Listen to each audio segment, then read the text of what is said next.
equals 1/2, all right? Now, in this example, if we're trying to solve for our angle u, this one's pretty basic because we already have this isolated, right? Whenever you guys are solving an equation, 3x minus 10 equals 27, the first thing you're going to do is isolate your variable, right?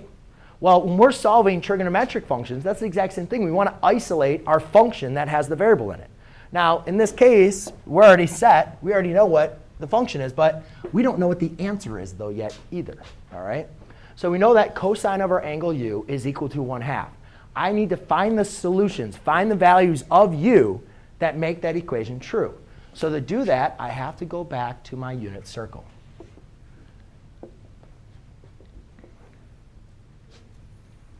Okay, we go to our unit circle, and we look at our three major basic angles. This one is pi over 6, pi over 4, and pi thirds. Remember, that's square root of 3 over 2, comma 1/2. That's square root of 2 over 2, comma square root of 2 over 2. And this is 1/2, comma square root of 3 over 2. OK?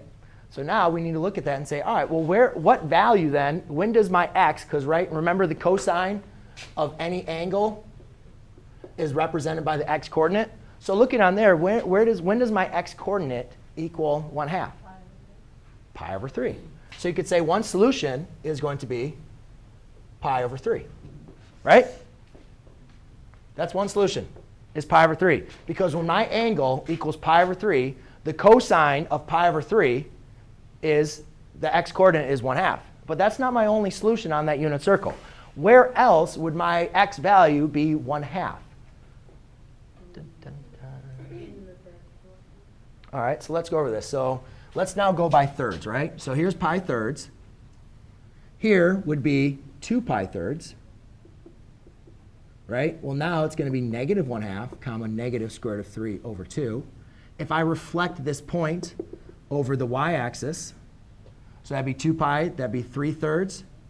Now that's going to be at 4 thirds, or 4 pi over 3. That is now reflected, so now that is still a negative 1/2, comma, I'm sorry, that's positive. That's negative. Is my negative 1/2 positive there? No, Sasha, no. So now I reflect it again. So that's at 4 pi. Now my next point would be a reflection over here, which is really just a direct reflection of this point. And that angle is going to be 5 pi over 3. And that point is positive 1/2, negative square root of 3 over 2. Right? I'm just going by thirds right now. So you guys can see that the x coordinate is positive 1/2 at pi thirds and at 5 pi over 3. So I can say my two solutions are 5 pi over 3 and pi over 3. Would everybody agree with me? OK. But ladies and gentlemen, if there is not a constraint on your solution, and this is something you're really going to want to internalize, all right? If there is not a constraint on your solution, angles can constantly go around the circle, right? When you guys looked at your graph, we said for cosine, that was one period, right? That's how long it took the graph to repeat itself. So that's like one revolution of the circle. But then what happens?